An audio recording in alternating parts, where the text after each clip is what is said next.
খুলে মহব্বতে পড়েন বালাগাল উলা কাশাফাত তুজা বিজামালিহি হাসনাত জামিআ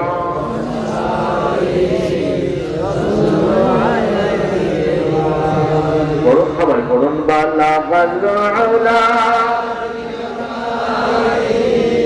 কাশাফাত তুজা বিজামালিহি হাসনাত জামিআ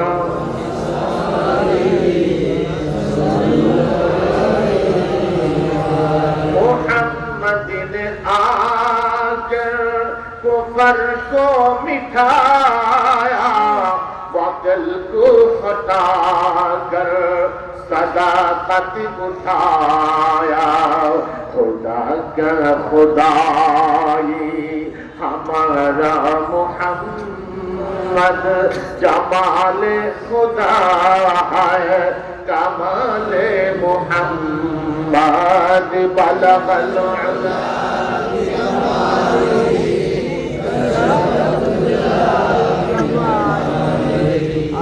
सुनत जमीआ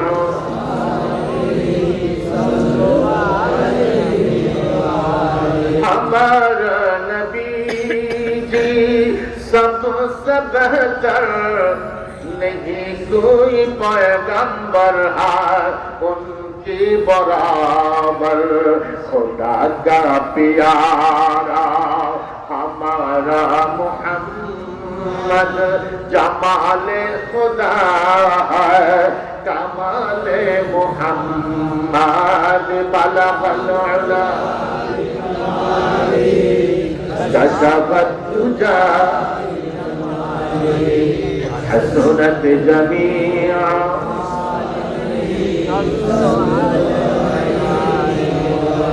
अल्लाहुम्मा सल्ली व सल्लिम व बारिक अलैहि। भाইরা, আমরা জানি রাত যত গভীর হয় পৃথিবীর দরজাগুলো বন্ধ হয়, রাত যত গভীর হয় রহমতের দরজাগুলো তত খুলে দেওয়া হয়। আমরা রাতের শেষ প্রান্তে, এটা হলো একটি সৌভাগ্য আমাদের। আর দ্বিতীয়ত, এখন যেই হিজরি মাস চলছে তা হলো শাবান, যেই মাসকে আল্লাহর হাবিব তার নিজের মাস বলে আখ্যা দিয়েছেন। আল্লাহর হাবিব সাল্লাল্লাহু আলাইহি ওয়াসাল্লাম ইরশাদ করেন, আশ-শাবানু শাহরি, শাবান হলো আমার মাস। যেই মাসের সম্পর্ক তাজদারে মদিনার সাথে হয়, যেই মাসের সম্পর্ক হাবিবুল্লাহর সাথে হয়, নিশ্চিত ওই মাসের গুরুত্ব এবং সম্মান আল্লাহর কাছে অনেক বেশি। কথা বলেন ঠিক কিনা? গৌসুল আজম ওয়াহিউদ্দিন আব্দুল কাদের জিলানী আল হাসানী ওয়াল হুসাইনী, তিনি তার প্রসিদ্ধ কিতাব বুনিয়াতুত তালিবিনের মধ্যে লেখেন যে শাবান এই মাসের যে নামকরণ, এই শাবান এই শব্দটি যদি শাবুন মূল ধাতু থেকে নেওয়া হয় তাহলে তার অর্থ হয় বিচ্ছিন্ন করা, আর যদি তাসা অবুন মূল ধাতু থেকে নেওয়া হয় তাহলে তার অর্থ হয় প্রসারিত করা। এই দুটি অর্থই এই মাসের নামের ক্ষেত্রে প্রযোজ্য। যখন শাবানের চালু দিতে হয়, এই শাবান মাস যখন আমাদের মাঝে আসে তখন বিচ্ছিন্ন করার অর্থে তাই বোঝা যে আল্লাহ সুবহানাহু ওয়া তাআলা বান্দার আমল নামা থেকে গুনাহগুলোকে বিচ্ছিন্ন করে দেন। আর প্রসারিত হওয়ার অর্থে তা বোঝা এই মাস যখন আসে তখন আল্লাহর রহমতের দরজা বান্দার জন্য প্রসারিত হয়ে যায়।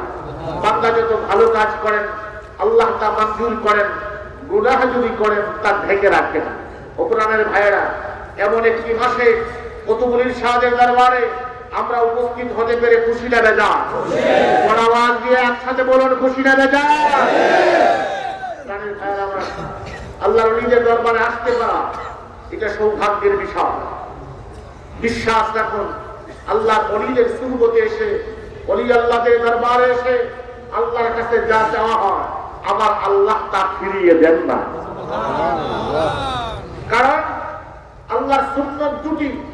একটি সুন্নত হলো তার প্রিয় হাবিবের প্রতি সালাম প্রেরণ করা। 2 নম্বর সুন্নত হলো যারা আল্লাহর বন্ধু, যারা ওলি, তাদেরকে ভালোবাসা। আল্লাহ সুন্নত কয়টা? একটা হলো সালাম প্রেরণ করা তার হাবিবের প্রতি, আরেকটি হলো আল্লাহর ওলিদেরকে ভালোবাসা। সুতরাং আল্লাহ যদি আল্লাহর ওলিদের ভালোবাসেন, আমরাও যদি ভালোবাসি, আল্লাহর সুন্নত যদি আমরা আদায় করি, আমরাও তো তার বন্ধুর খাতিরে বন্ধু হয়ে বাড়ি যেতে পারবো।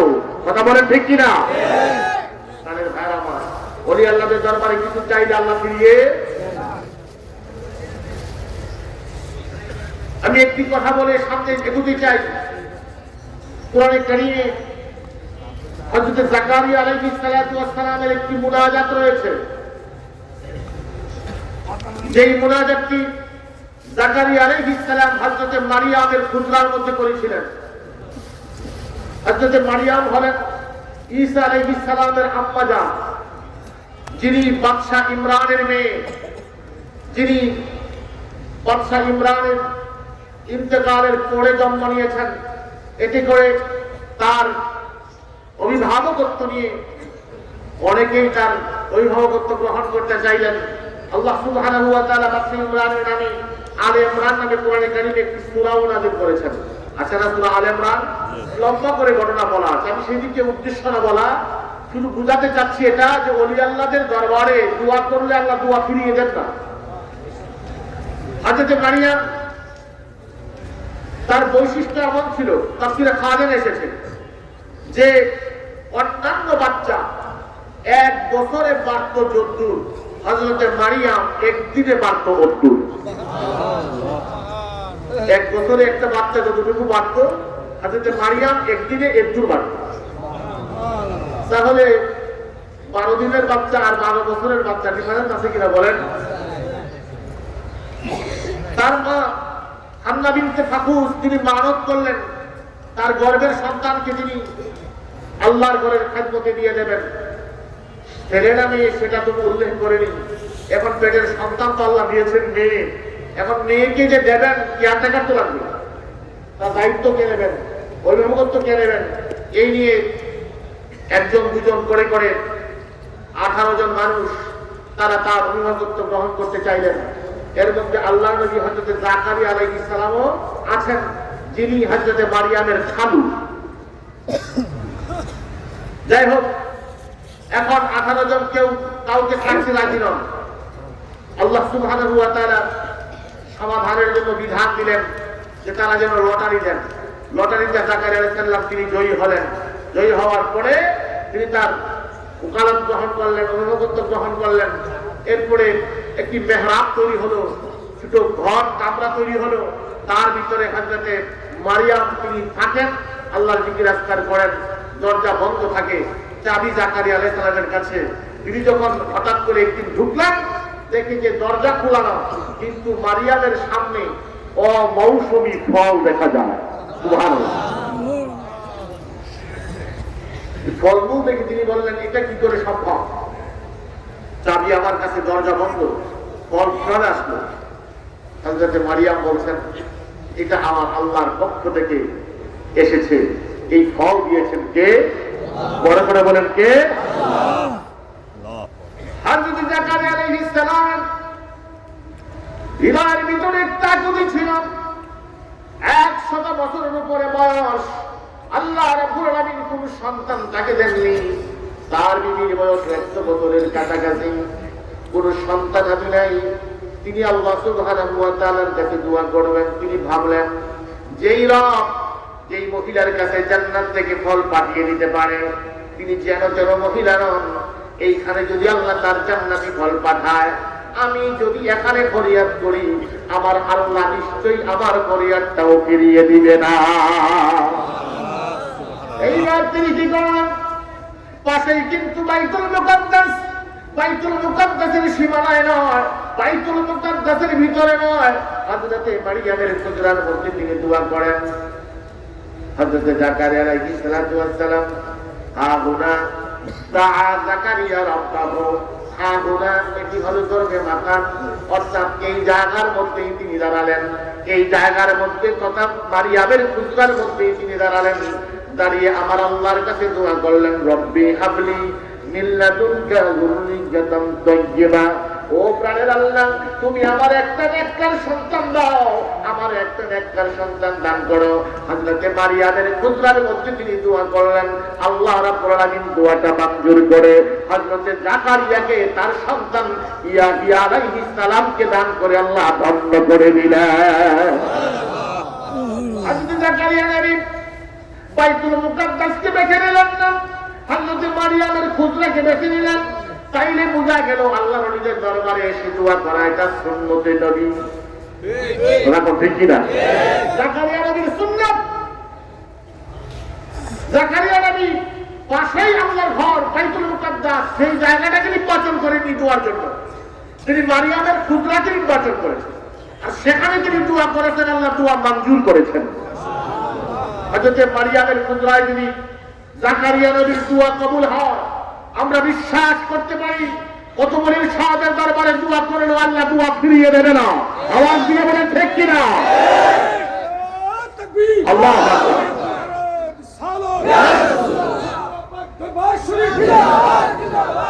প্রাণের ভাইয়ের আমার, আবার তো শাবানের চাঁদ বুনিয়াতুত তালিবিন কিতাবে এসেছে, এই শাবান লিখতে 5টি বর্ণ লাগে। কয়টা বর্ণ? শিন, আইন, বা, আলিফ, নুন। এই 5টি বর্ণ ব্যবহার করে লিখতে হয় শাবান। এই যে 5টি বর্ণ, এই 5টি বর্ণ এই মাসের গুরুত্বের দিকে ইঙ্গিত করে। যেমন শিন দিয়ে সার অর্থাৎ মর্যাদা, এই মাস এমন এক মাস যেই মাসের নিজস্ব মর্যাদা তো আছেই, এই মাসে যারা ইবাদত বাড়িয়ে দেয়, এই মাসে যারা দরুদ শরীফ তিলাওয়াত বাড়িয়ে দেয়, এই মাসে যারা কোরআন তিলাওয়াত বাড়িয়ে দেয়, এই মাসে যারা আল্লাহর বন্দেগী বাড়িয়ে দেয়, তাদেরও মর্যাদা বৃদ্ধি পায়। 2 নম্বর বর্ণ হলো আইন। আইন দিয়ে ইঙ্গিত হলো অলৌকিক গুণ, মহানত্ব। এই মাসকে যারা গ্রহণ করে, এই মাসকে গনিমত হিসেবে যারা গ্রহণ করে, তারা সাধারণ থাকে না, ওই মানুষগুলোকে আল্লাহ মহান মানুষ হিসেবে গণ্য করে নেয়। কোন মানুষ যদি আল্লাহর দরবারে মহান হয়, ওই মানুষ কি আর পাপ করতে পারে? ওই মানুষ কি করবেন? ভালো কাজ করবেন। এই জন্য 3 নম্বর বর্ণনা নেওয়া হয়েছে পা দিয়ে বীরুন।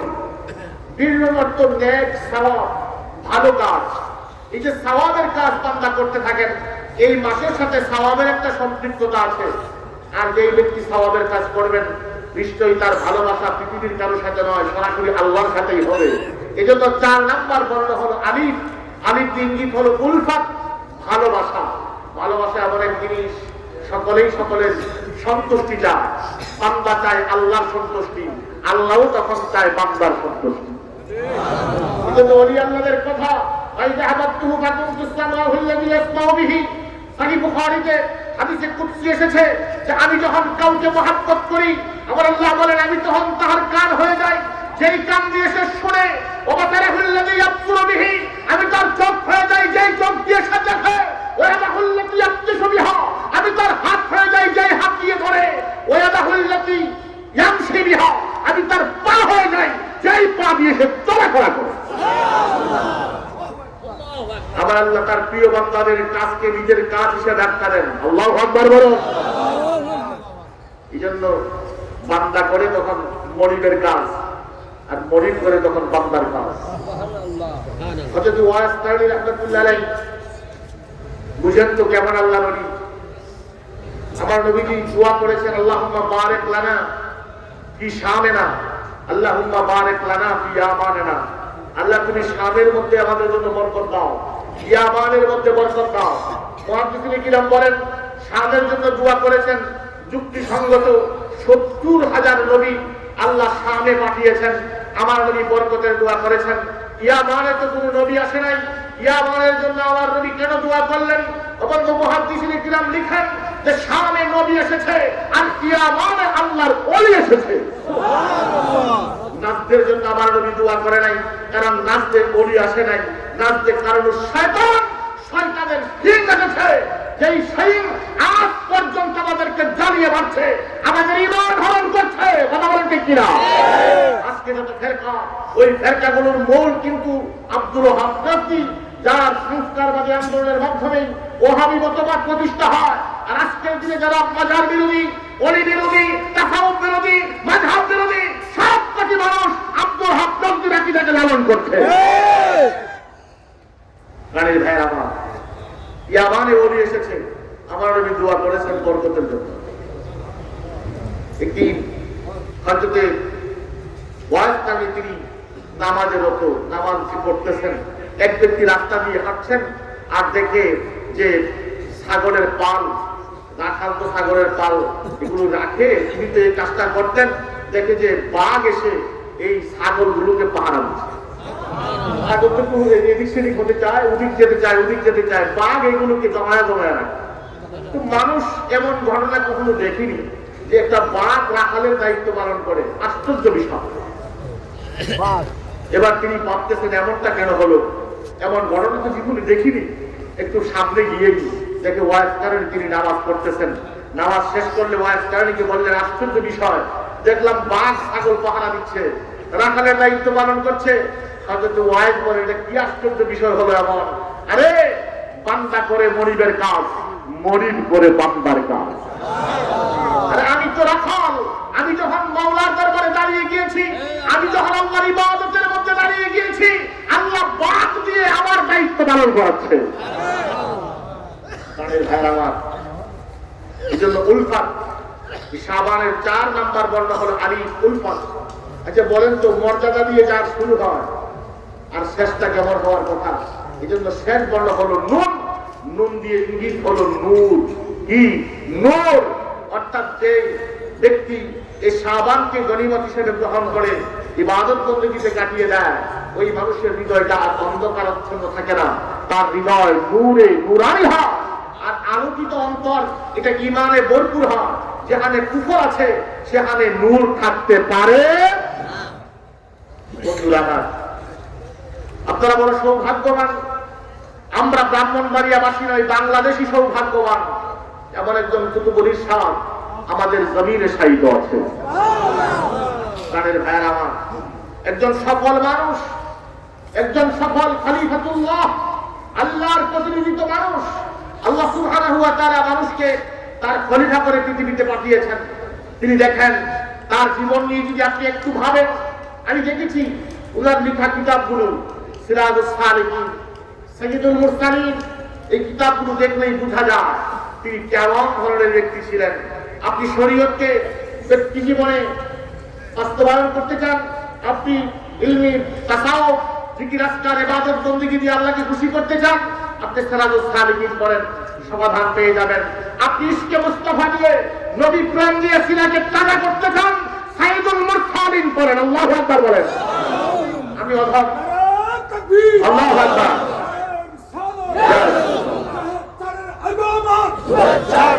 কোরআনের ভাইয়েরা আমার, সাইয়্যিদুল মুরসালিন সিরাতের গ্রন্থে অনেক গ্রন্থই পাওয়া যায়। আজ থেকে তো সিরাত লেখা হচ্ছে এমন না। সিরাত ইবনে ইসহাক, সিরাত ইবনে হিশাম থেকে শুরু করে এই সিরাত গ্রন্থগুলো আছে, অনেক সুন্দর করেই লেখা। কিন্তু আমি দেখেছি সাইয়্যিদুল মুরসালিন যেই আঙ্গিকে লেখা, যেই দাঁতে লেখা, এমন একটি সিরাত গ্রন্থ পৃথিবীতে বিরল। সাইয়্যিদুল মুরসালিন যদি কেউ সত্যিকার অর্থেই ভালোবাসা নিয়ে পড়ে, ওই মানুষের এক ভালোবাসা রাসূল পর্যন্ত পৌঁছতে কোনো বাধা থাকতে পারে। এরপরে তিনি নির্বাচন করেছেন ইমাম ইবনে হাজার আসকালানী মুনাব্বিহাতের বঙ্গানুবাদ করেছেন। একজন মানুষ ভালো মানুষ হবে, সুন্দর চরিত্রবান হবে, ওই মানুষ যদি মুনাব্বিহাত কিতাবের ওই হাদিসগুলোকে ব্যক্তি জীবনে আমল করে, ওই মানুষ খারাপ থাকার কোনো সুযোগ। তিনি লেখক হিসাবে একজন সার্থক লেখক। সত্তায় জারিয়া হিসাবে আপনি স্কুল করেছেন, শিক্ষা প্রতিষ্ঠান করেছেন, তিনি রাজনীতি করেছেন, সমাজের অসংগতিগুলো দূর করার চেষ্টা করেছেন। আপনি দেখবেন তার ব্যক্তি জীবন নিয়ে যদি আমরা চিন্তা করি আর তাকে যদি আমরা আমাদের আদর্শ হিসাবে গ্রহণ করি, বেশি কিছু দরকার নাই। তাকে মডেল হিসেবে মানলেই আমরা আল্লাহওয়ালা হতে পারবো, তার মধ্যে কোনো বাধা থাকবে। ভাইরা, আমি জানাতে কালিমা তিলাওয়াত করেছিলাম, আমার আল্লাহ বলেন ওয়ালিল্লাহিল ইজ্জাত, ইজ্জত আছে আল্লাহ, ওয়ালি রাসূলিহি ইজ্জত আছে রাসূলের, ওয়ালিল মুমিনিন ইজ্জত আছে মুমিনের, ওয়ালাকিন্নাল মুনাফিকিনা লা ইয়ালামুন, কিন্তু যারা মুনাফিক তারা তা জানে না, মুনাফিকরা এটা বুঝে না। আল্লাহর ইজ্জত আছে, রাসূলের ইজ্জত আছে, আল্লাহ ওয়ালা যারা আল্লাহর ওলি ঈমানদার তাদেরও ইজ্জত আছে। কথা বলেন আছে না নাই? আমরা আল্লাহকে ইজ্জত দেই, তার রাসূলকে ইজ্জত দেই, ঈমানদারদেরকে ইজ্জত দেই, দেই কি দেই না? এই জন্য আমরা ওলি কিরামদের মানি, আল্লাহ রাসূলকে মানি, আমরা আল্লাহ রাসূলের ফজিলত মর্যাদাকে স্বীকার করি। কিন্তু যারা মুনাফিক তারা আমার নবীর মর্যাদাকে বিশ্বাস করে না, স্মরণ করে না, আমার নবীর মর্যাদা তারা মানতে চায় না। কারণ এইটার মধ্যে তাদের চুলকানি থাকার বড় কারণ হলো আমার নবীর আশকার ভালোবাসার নাম হলো ঈমান। কোন মুনাফিক বেঈমান মানুষ আমার নবীর ওই মর্যাদাকে স্বীকার করার ওই মজা স্বাদ তারা পায় না রে বাবা। আমি একটা কথাই শুরু বলতে চাই, আল্লাহর হাবিব পৃথিবীতে এসেছেন, আল্লাহর হাবিবের মাধ্যমে আমরা কি পেলাম? আমার আল্লাহ নিজেই বলেছেন লাকাদ মান্নাল্লাহু আলাল মুমিনিনা ইয বা'আসা ফীহিম রাসূলা, নিশ্চয়ই নিশ্চয়ই আল্লাহ ঈমানদারদেরকে অনুগ্রহ করেছেন, দয়া করেছেন যে তাদের মাঝে একজন রাসূল পাঠিয়েছেন। আল্লাহ বলেন লাকাদ মান্নাল্লাহু আলাল মুমিনিন, যারা ঈমানদার তাদেরকে আল্লাহ দয়া করেছেন, একজন রাসূল পাঠিয়েছেন, রাসূল পাঠিয়ে দয়া করেছেন। ও প্রাণের বাইরে আল্লাহ যদি রাসূল পাঠিয়ে আমাদের দয়া করেন, এমন রাসূল যে রাসূলের কথা দোয়া করেছেন হযরত ইব্রাহিম আলাইহিস সালাম, দোয়া করেছেন হযরত ইব্রাহিম আলাইহিস সালাম, যার প্রশংসা করেছেন হযরত ঈসা আলাইহিস সালাম, এমন রাসূল আল্লাহ পৃথিবীতে পাঠিয়েছেন। ওই রাসূলের ইজ্জত কত, সম্মান কত, রাসূলের ইজ্জত আর সম্মানের বিবরণ আমাদের পক্ষে দেওয়ার সুযোগ নাই, আসলেই নাই, কোনদিনই সম্ভব হবে না। কারণ আমার আল্লাহ বলেন ওয়ারাফানা লাকা যিকরাক, হাবিব গো আমি আপনার জিকিরকে বুলন্দ করে দিয়েছি, আমি আপনার ইজ্জতকে বাড়িয়ে দিয়েছি। যে আল্লাহ নিজে তার হাবিবের ইজ্জত বাড়িয়ে দেয়, মানুষের পক্ষে তার ইজ্জতের বয়ান দেওয়ার সুযোগ নাই। কথা বলেন ঠিক কিনা? সম্ভব না। এজন্য আল্লামা শেখ সাদি রাহমাতুল্লাহ আলাইহি বলেন লা ইউমকিনুস সানাউ কামা কানা হাক্কুহু ওয়া আজ খুদা বুজুর্গ তুই কিসা মুখতাসার, লা ইউমকিনুস সানা, ওগো হাবিব আপনার গুণ কীর্তন করা কারো পক্ষে সম্ভব নয়, তার গুণ কীর্তন কারো পক্ষে সম্ভব নয়। কামা কানা হাক্কুহু, যথার্থ যথাযথ গুণ কীর্তন করার সুযোগ নাই। হায় তাই বলে একান্ত হতে চাই।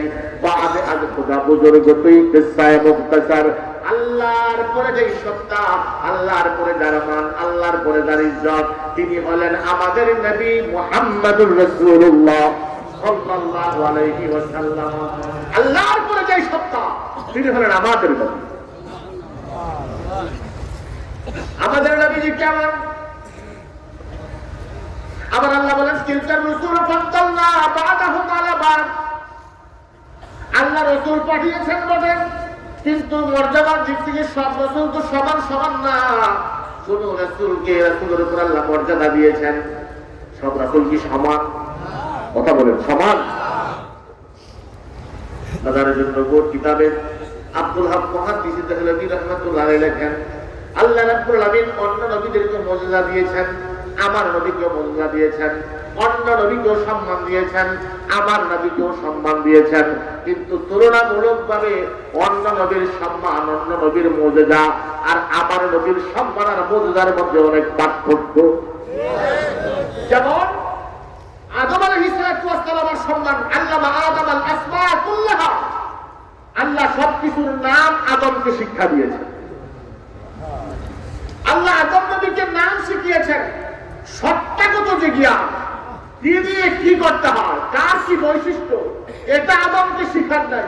কিন্তু আমার আল্লাহ আমার নবীকে সত্তার যেই বৈশিষ্ট্য তার সহ শিক্ষা দিয়েছেন।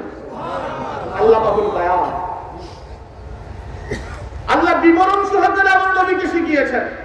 এ মাইক, এটার নাম হলো মাইক। ছোট বাচ্চাকেও যদি বলেন মাইক, সে বুঝবে মাইক, নাম মাইক, মাইক নিয়ে কি করতে হবে, মাইক কেমনে চলে, মাইকের অবস্থা কি, এইটা তো আর সে জানে না। আচ্ছা বলেন, তিনি মাইকের সব জানেন, তার দাম বেশি না শুধু নামটা যিনি জানেন তার দাম বেশি? সব বিবরণ যিনি জানেন। তাহলে আদম নবীকে আল্লাহ নাম শিখাইছেন, আমার নবীকে আল্লাহ বৈশিষ্ট্য সহকারে শিখাইছেন। আদম আলাইহিস সালামকে ফেরেশতারা সিজদা দিয়েছেন, সব ফেরেশতা সিজদা দিয়েছেন, ফাসাজাদু ইল্লা ইবলিসা, সবাই সিজদা দিয়েছেন। কিন্তু আমার আল্লাহ ফেরেশতাদের সাথে নাই। আল্লাহর প্রকৃত কাউকে সিজদা করার সুযোগও, আল্লাহ হলেন খালেক, আমার আল্লাহ হলেন মাবুদ। কিন্তু দেখেন আদম আলাইহিস সালামকে ফেরেশতারা সিজদা করেছেন কয়দিন? কথা বলতে হবে, কয়দিন? একদিন। কথা বলেন, কয়দিন? একদিন। আদম নবীকে ফেরেশতারা সিজদা করেছেন একদিন, আর আমার নবীর উপরে ফেরেশতারা সালাত প্রেরণ করছেন। ওই যে শুরু হয়েছে, বন্ধ হয় নাই, চলতেছে প্রতিদিন, সব সময় ফেরেশতারা আমার নবীর উপর সালাত প্রেরণ করতেছেন। আমার আল্লাহ কয়, তোমরা একলা না, আমি আল্লাহও তোমাদের লগে আছি। আদম নবীর সাথে ফেরেশতারা সিজদা দিয়েছেন, আল্লাহ নাই। কিন্তু আমার নবীকে যখন ফেরেশতারা সালাত প্রেরণ করছেন, আল্লাহ বলেন আমি আছি। ইন্নাল্লাহা ওয়া মালাইকাতাহু ইউসাল্লুনা আলান নবী। প্রাণের ভাইয়ের আমার, এখন সিজদা করছে একদিন, সালাত চলছে প্রতিদিন, আল্লাহ আছে যতদিন, সালাত চলবে ততদিন। এজন্য জিকরুল্লাহ বন্ধ হবে, জিকরুল মুস্তাফা বন্ধ হবে না। জিকরুল্লাহ বন্ধ হবে, কুল্লু মান আলাইহা ফান ওয়া ইয়াবকা ওয়াজহু রাব্বিকা যুল জালালি ওয়াল ইকরাম। আল্লাহ থাকবে না, কেউ থাকবে না। কেউ যখন থাকবে না, লা ইলাহা ইল্লাল্লাহ বলার কেউ নাই, আল্লাহ বলার কেউ নাই, আল্লাহু আকবার বলার কেউ নাই। কিন্তু আমার আল্লাহ যখন থাকবেন, আমার নবীর জিকির থাকবে। এই জন্য আমার আল্লাহ আছেন, যদি নবীর জিকির আছে আর আছেন। হযরতে সুলাইমান আলাইহিস সালাম, আল্লাহ তার জন্য জান্নাত থেকে তাখ্ত পাঠিয়ে দিলেন, সিংহাসন পাঠিয়ে দিলেন। আর এই সিংহাসন একদিনে গোটা পৃথিবীটা ঘুরে আসতো। সুলাইমান নবী দেখার জন্য বের হতেন, পৃথিবীটা ঘুরে ঘুরে দেখতো। এটা হলো সুলাইমান নবীর মুজিজা। কিন্তু আমার আল্লাহ আমার হাবিবকে, তার প্রিয় হাবিবকে ঘুরে ঘুরে পৃথিবী দেখবেন আল্লাহ পছন্দ করেননি। সুলাইমান নবী ঘুরে ঘুরে পৃথিবী দেখতেন, আর আমার নবীর জন্য আল্লাহ গোটা পৃথিবীটা একসাথে জমিয়ে আমার নবীর সামনে হাজির করে দিয়েছেন। এখন ঘটনা হলো, সুলাইমান নবী পৃথিবীর ধারে ধারে, আর পৃথিবী হলো আমার নবীর ধারে। পার্থক্য আছে না নাই? সুলাইমান নবী ঘুরে পৃথিবী দেখেন, আর গোটা পৃথিবীকে আল্লাহ আমার নবীর সামনে এনে দিয়েছেন। ও প্রাণের ভাইরা, এমনি করে ইব্রাহিম আলাইহিস সালাম, তিনি খলিলুল্লাহ, খানায়ে কাবার পাথরগুলো তিনি ভেঙেছেন। খানায়ে কাবার পাথরগুলো ভেঙে তারপর তিনি খানায়ে কাবা তৈরি করলেন। খানায়ে কাবার পাথর বাইরে বাইরে হযরতে ইব্রাহিম নবী ভাঙলেন, ইব্রাহিম নবী কাবা ঘর বানাইলেন। আমার নবী বাইরে পাথর ভাঙার প্রয়োজন হয় নাই রে। আমার নবী যেই দিন পৃথিবীতে তাশরীফ এনেছেন, নিজে নিজেই ওই খানায়ে কাবার মূর্তিগুলো ভেঙে গিয়েছে। ইব্রাহিম নবী মূর্তি বাইরে ভাঙছেন, আমার নবী আসার সাথে সাথে মূর্তি নিজে নিজেই ভেঙে গেছে। পার্থক্য আছে না নাই? ইব্রাহিম নবী মূর্তিগুলো ভাঙছে, কাবাঘরের ভিতরে মূর্তি ভাঙছে, আর আমার নবী যেই দিন পৃথিবীতে তাশরীফ আনছে, মূর্তি ফেলে এমনি ভেঙে গেছে। আব্দুল মুত্তালিব থেকে কাবাঘরের মূর্তি সব ফেলে গেছে, একটাও খারাপ নাই। তাহলে আমার নবীর ফজিলত কত! আর সেই জায়গায় আমরা বলি, আমার নবীর শানের মান কমাতে কমাতে এমন এক পর্যায়ে নিয়ে আসি, মনে হয় যেন রাসূল আমরাই 10 জনের মতো। যদি আজকে হক দরবার গুলো না থাকতো, গোটা বাংলাদেশ মুসলিম মানুষ, মুসলিমেরা, গোটা বাংলাদেশের মানুষ তারা পথভ্রষ্ট হয়ে যেত। আজকে হক্কানি দরবার গুলো আছে বলেই আজকে বিদেশি পেট্রো ডলারের মাধ্যমে মানুষের ঈমান হরণ করা সম্ভব হচ্ছে না। কথা বলেন ঠিক কিনা? মানবীর মর্যাদা কেমন? সিরাত ইবনে হিশামের মধ্যে এসেছে, সাহাবায়ে কিরাম আল্লাহর হাবিবকে একদিন জানতে চাইলেন, ইয়া রাসূলুল্লাহ, আপনার হাকিকত কি আমাদের একটু বলবেন? আপনার হাকিকত, আমার নবীর হাকিকত তো আপনার পক্ষে বুঝার সুযোগ নেই। সাইয়্যিদুল মুরসালিন কিতাবের মধ্যে প্রফেসর আব্দুল খালেক রাহমাতুল্লাহ আলাইহি আল্লাহর হাবিবের 4টা মাকাম উল্লেখ করেছেন। কয়টা মাকাম? 4টা। 1 নম্বর মাকামে জুহুদ, 2 নম্বর হলো মাকামে মাহমুদ, 3 নম্বর হলো মাকামে খুলুদ, 4 নম্বর হলো মাকামে মাশহুদ। এই যে 4টা মাকাম, কোন নবীরাই তো এই মাকামের পর্যায়ে বসতে পারে নাই, মানুষ দূরের কথা। আল্লাহু আকবার বলেন। কোন নবী আমার নবীর এই মাকাম স্পর্শ করার সুযোগ নাই। কিছু মাকামে মাহমুদ স্পেশালি আমার নবীর জন্য খাস, আইয়া বাসাকা রাব্বুকা মাকামান মাহমুদা। মাকামে মাশহুদ, আমার আল্লাহ আমার নবীকে যে দাওয়াত দিয়ে নিয়ে সুন্নাহ দানা ফাতাদাল্লা বাকানা কাওয়া কাউসাইনা আও আদনা, এই যে এত কাছে নিয়ে গেলেন, এই মাকামে মাশহুদ এটা আমার নবীর জন্য খাস। আল্লাহু আকবার বলেন। যেখানে কোন নবী, যেখানে কোন নবী আমার নবীর পর্যায়ে যাওয়ার সুযোগ নাই, সেখানে সাধারণ মানুষ কিভাবে নবীর পর্যায়ে যাবে? কি করে সম্ভব? আমার নবীর মাকাম, বন্ধুরা আমার নবীর হাকিকত নিয়ে প্রশ্ন করলেন সাহাবারা। আল্লাহর হাবিব বলেন, আমি তোমাদেরকে আমার হাকিকত নিয়ে কিভাবে বুঝাবো? সিরাত ইবনে হিশাম এসেছে। আল্লাহর হাবিব বললেন, শুনো, আমার বয়স যখন 4 বছর কি 4.5 বছর, তখন একদিন আমি যখন মা হালিমার ঘর থেকে বের হলাম, 2 জন এসে আমাকে ধরলেন। 2 জন তো সাধারণ কেউ না, ফেরেশতা। ওরা ধরে তখন বললেন, এই বালককে ওজন করো। আমার নবীজিকে ওজন করতে দিলেন। ওজন করবেন কি দিয়ে? বাট্টা লাগবে না? আল্লাহ রাসূল বলেন, আমাকে ওজন করার জন্য যখন দেওয়া হলো, তখন আরেকজন বললেন, কাজ করো, তার উম্মতের মধ্য থেকে 10 জনকে একদিকে রাখো, আর এই শিশু মুহাম্মদকে একদিকে রাখো। আল্লাহর হাবিব বলেন, এই 10 জন একদিকে দিয়ে আর আমাকে একা একদিকে দিয়ে ওজন দেওয়া হলো, আমার ওজন 10 জনের চেয়ে বেশি হয়ে গেল। এবার বলা হলো, তাহলে কাজ করেন, এই সংখ্যারও বাড়ান, 10কে 10 দিয়ে গুণ দেন, 100 জন, একদিকে 100, একদিকে আমি একা। এই শিশু মুহাম্মদ সাল্লাল্লাহু আলাইহি ওয়াসাল্লাম, আল্লাহর হাবিব বলেন, 10 জন এর জায়গায় 100 জন নেওয়া হলো, তারপরে 100 জনের চাইতে আমার ওজন বেশি হয়ে গেল। বললেন, কাজ করো, তাহলে আরো 10 দিয়ে গুণ দাও। এবার 100কে গুণ করে 1000 করা হলো, একদিকে 1000 জন, আরেকদিকে আমার প্রিয় নবীজি শিশু, 4.5 বছরের ছোট্ট শিশু, আমার নবীকে একদিকে রাখা হলো। আল্লাহর হাবিব বলেন, ওই 1000 জনের চাইতে আমার ওজন বেশি হয়ে গেল। এবার যিনি ওজন করছিলেন তিনি বললেন, আবার কি করা যায়? 10 জন দিয়ে ওজন দেওয়া হলো, 100 জন দিয়ে ওজন দেওয়া হলো, 1000 জন দিয়ে ওজন দেওয়া হলো, 1000 জনের চাইতে ওই শিশু মুহাম্মদের ওজন বেশি হয়ে গেল। তুমি কি এখনো বোঝনি? 10 জন বুঝি না, 100 জন বুঝি না, 1000 জন বুঝি না, তাম পৃথিবীতে যত মানুষ আছে, কিয়ামত পর্যন্ত যত মানুষ আসবে, সমস্ত মানুষগুলো যদি এক পাল্লায় দেওয়া হবে, আর এই শিশু মুহাম্মদকে যদি এক পাল্লায় দেওয়া হবে, তাম পৃথিবীর সকল মানুষের চাইতে শিশু মুহাম্মদের ওজন বেশি হয়ে যাবে।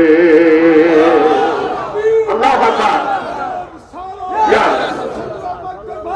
জিন্দাবাদ।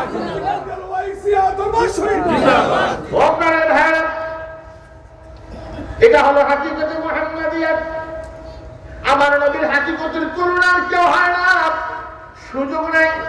আর মাকামে মাশহুদ হলো তার বড় দলিল। আমার নবীর সমকক্ষ হওয়ার সুযোগ কারণে জিবরাইল যেখানে যাইতে পারে না, ফেরেশতা যেখানে অচল, কোন মানুষ সবাই অচল, ওখানে আমার নবী সচল। সুবহানাল্লাহ। সিদরাতুল মুনতাহার কিনারায় যাইয়া জিবরাইল কাকার এক সারমুই বার্তার ঘরে ফরলুগ তাদাল্লি বাসুজাদ ফারান, ইয়া রাসূলুল্লাহ, একটা কদম যদি সামনের দিকে বাড়লো, আমার 600 দূরের পাকা পুরো ছাই হয়ে যাবে। হুজুর, একটা কদম সামনে যেতে পারবো না। যেখানে গিয়ে জিবরাইল থেমে গেলেন, ওখান থেকে আমার নবীর সফর শুরু হলো।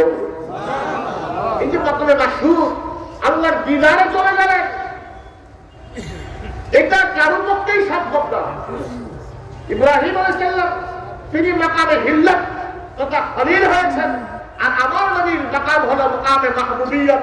আমার নবীর হলেন এমন এক নবী যিনি হলেন আল্লাহর হাবিব, অর্থাৎ আমার নবী হলেন এমন যে আল্লাহ সুবহানাহু ওয়া তাআলা গোটা মাখলুক তৈরি করেছেন, গোটা সৃষ্টি আমার আল্লাহর সন্তুষ্টি চায়, আর একমাত্র আল্লাহ আমার হাবিবের সন্তুষ্টি চায়।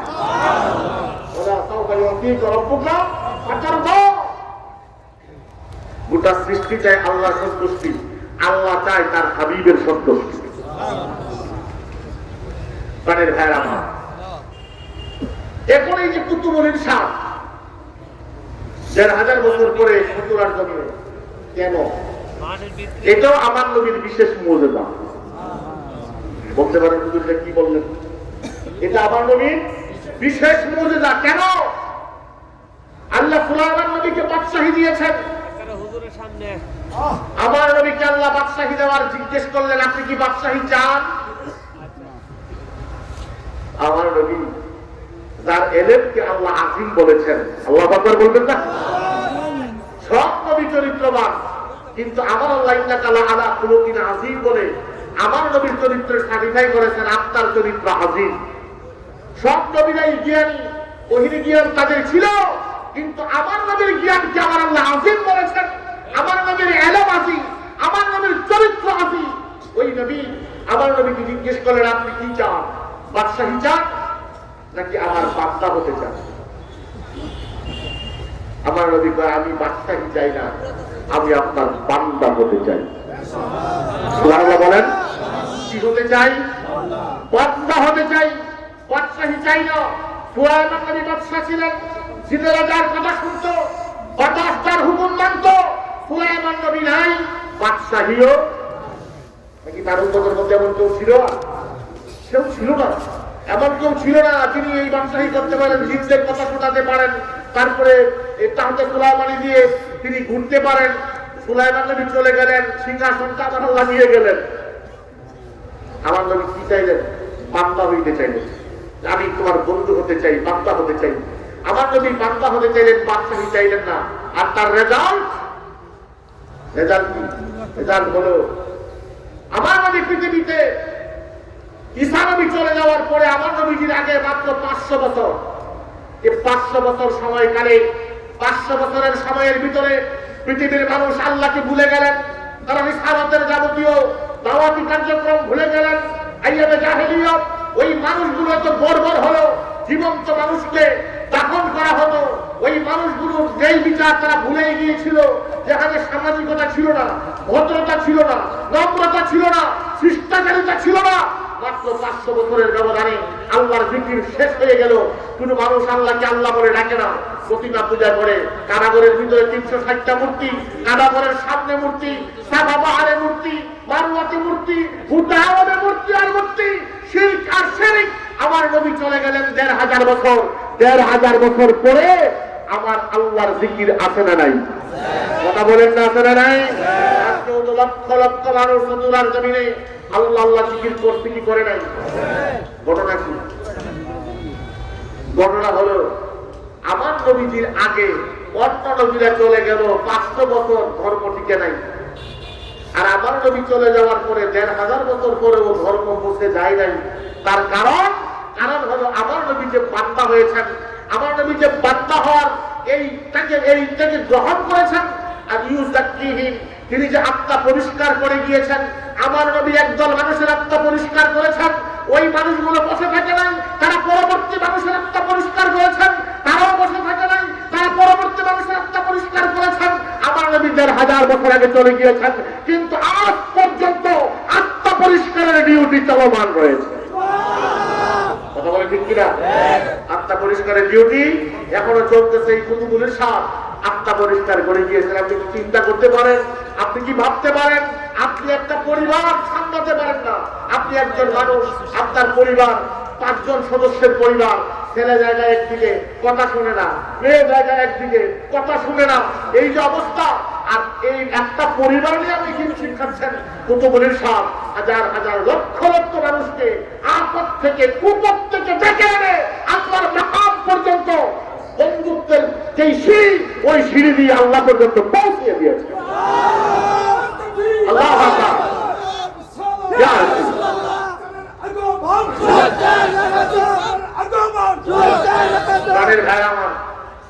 এই যে ডিউটি চলমান, এই ডিউটি, এটা আমার নবীজি যদি বাদশাহী চাইতেন আজকে কুতুবুল ইরশাদের হতো না, কুতুবুল ইরশাদ পাওয়া যেত না। বাদশাহী চান নাই, তিনি বান্দা হতে চেয়েছেন। আজ পর্যন্ত বান্দা, আল্লাহর প্রিয় বান্দা আপনারা নাই। আমরা বড় ভাগ্যবান যে আমরা হক্কানীদের মানুষের সাথে সম্পৃক্ত আছি। আমি দেখেছি যে এলাকায় পীর সাহেব সুন্নি, ওই এলাকার মানুষ সুন্নি। যে এলাকার পীর সাহেব ওহাবী, ওই এলাকার মানুষ ওহাবী। যে এলাকার পীর সাহেব ভণ্ড, মানুষগুলো ভণ্ড। আমরা ভণ্ডের হাতেও ধরা করি নাই, ওহাবীর হাতেও ধরা। আমরা যে আল্লাহওয়ালাদের হাতে ধরা করেছি, এটা আমাদের কপাল ভালো, ঠিক কিনা বলেন? প্রশংসা করা উচিত, প্রশংসা করা উচিত। আমার আল্লাহ শুকরিয়া আদায় করা উচিত যে আল্লাহ আমাদেরকে এই সুন্দর রাস্তা দিয়েছেন। আজকে কুতুবুল ইরশাদ এই ব্রাহ্মণবাড়িয়ার জমিনে সারা পৃথিবীতে তার কার্যক্রম, সারা ভারতবর্ষে তার কার্যক্রম, পৃথিবীতে বিভিন্ন স্থানে মানুষ বাংলাদেশকে চিনে। যারা মুসলমান তারা প্রফেসর আব্দুল খালেক রহমতুল্লাহ আলাইহিকে চিনে। আমি ছাত্র জীবনে শুনেছিলাম যে আমাদের যিনি সভাপতি মুখদুল আব্বা ঘোষণা দিয়েছিলেন, ছোটবেলায় আসলাম, বলেছিলেন আল আজহার ইউনিভার্সিটিতে আরবি ভাষায় ট্রান্সলেট করে সাইয়েদুল মুরসালিনকে পাঠ্য করা হয়েছে। আচ্ছা বলেন, আল আজহার একটা ইউনিভার্সিটি পৃথিবীতে, আল আজহার মানে তো বিশাল ব্যাপার। মক্কা মদিনায় এখানে কাবা আছে, কাবাগর মক্কা শরীফে আছে ঠিক, কিন্তু আল আজহারের মতো একটা ইউনিভার্সিটি। আল আজহার সারা পৃথিবীকে মুসলমানদের যেই ফতোয়া, মুসলমানদের যেই আদর্শ, মুসলমানদের যে বিধিবিধান, আজকে গোটা লিডারশিপটাই হলো মিশরের হাতে, আল আজহারের হাতে। ওই আল আজহার ইউনিভার্সিটি যদি ট্রান্সলেট করে আরবি ভাষায় সাইয়েদুল মুরসালিন পড়ানো হয়, সাইয়েদুল মুরসালিনকে সহায়ক গ্রন্থ হিসেবে দেওয়া হয়, আপনি কি আন্দাজ করতে পারেন প্রফেসর আব্দুল খালেক রহমতুল্লাহ আলাইহি সাইয়েদুল মুরসালিন কিতাব লেখে তিনি বাংলাদেশের গণ্ডি আটকা থাকেননি, তিনি আন্তর্জাতিক একজন লেখকে পরিণত হয়েছে। প্রাণের ভাইয়ের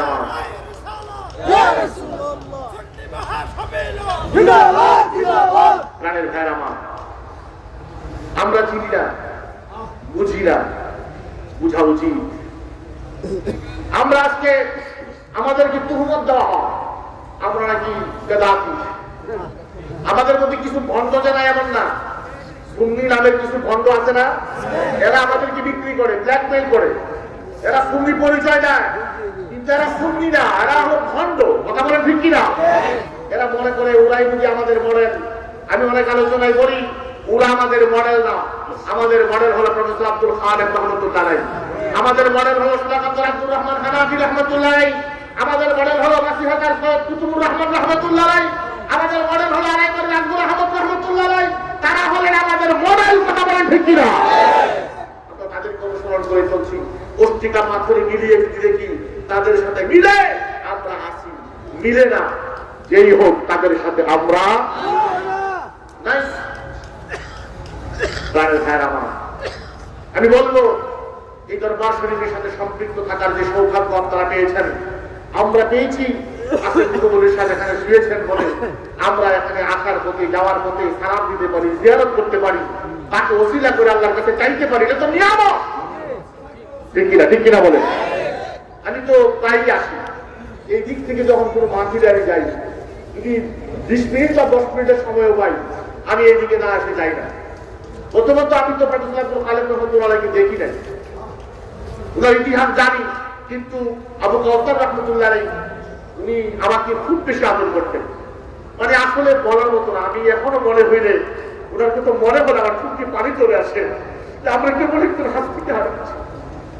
আমাকে এত বেশি মায়া করতেন, এত বেশি আদর করতেন। আমি ওনাকে সালাম দিয়ে না যাওয়া আমার কাছে গর্বিত মনে হয়, আমার কাছে খেয়ালত মনে হয়। আমি আসি, প্রায় সময় আসি, আমি দেখি যে মানুষ যত অশান্তি নিয়ে আসো কিন্তু রাহমাতুল্লাহি কারীবুম মিনাল মুহসিনিন, ওলি আল্লাহর দরবারে অবারিত রহমত বর্ষিত হয়। একবার হাজির হয়ে দেখো, অন্তরের জ্বালা ভরিয়ে যাবে। কথা বলে ঠিক কিনা? কারণ ভাইরা আমার, বাতিলটা যতই হোক, যতই এগিয়ে আসুক, টিকবে না। যাহাল হাক্কু ওয়া যাহাকাল বাতিল ইন্নাল বাতিলা কানা যাহুকা। বাতিল টিকবে না, বাতিল টিকতে পারে না। আহলুস সুন্নাত ওয়াল জামাত ছিল, আছে, অবশ্যই থাকবে। আওয়াজ দিয়ে বলেন আল্লাহু আকবার। আল্লাহু আকবার।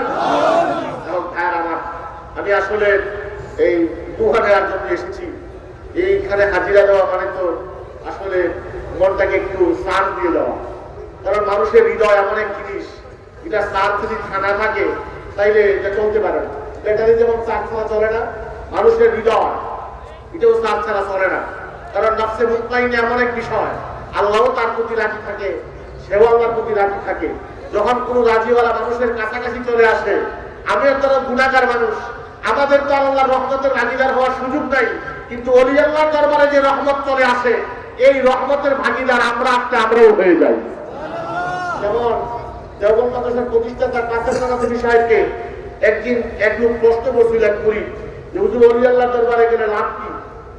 তো তিনি জবাবটা দেন নাই। কিছুক্ষণ পরে ওই ব্যক্তিটা বাতাস করতেছে। এবার সময় কমিয়া, তুমি আমার একটা প্রশ্ন করছিলে, করছিলাম, উত্তর তো দেন নাই। তুমি যে বাতাস করতেছো, আমারে করতেছো? তখন আমারে করতেছি। তো এড়ে যাওনি, কোনো এত দেই না। এর গায়ে বাতাস লাগেনি তো, লাগে তো, কি লেগে লাগে? তার তো লোকে হওয়ার কারণে লাগে। কারণ এটাই তো, তোমার আমারে বাতাস দিচ্ছ, তারে বাতাস দিচ্ছ না। আমার বাতাসটা তার গায়ে লাগতেছে, আমার সাথে থাকার কারণে, সাথে থাকার কারণে ওলি আল্লাহর দরবারে রহমত বর্ষিত হয়। আর যখন কোনো গুনাহগার মানুষ যায়, সেও তার বন্ধক পেয়ে যায়। আল্লাহ কবুল করুন সকলে। আমিন।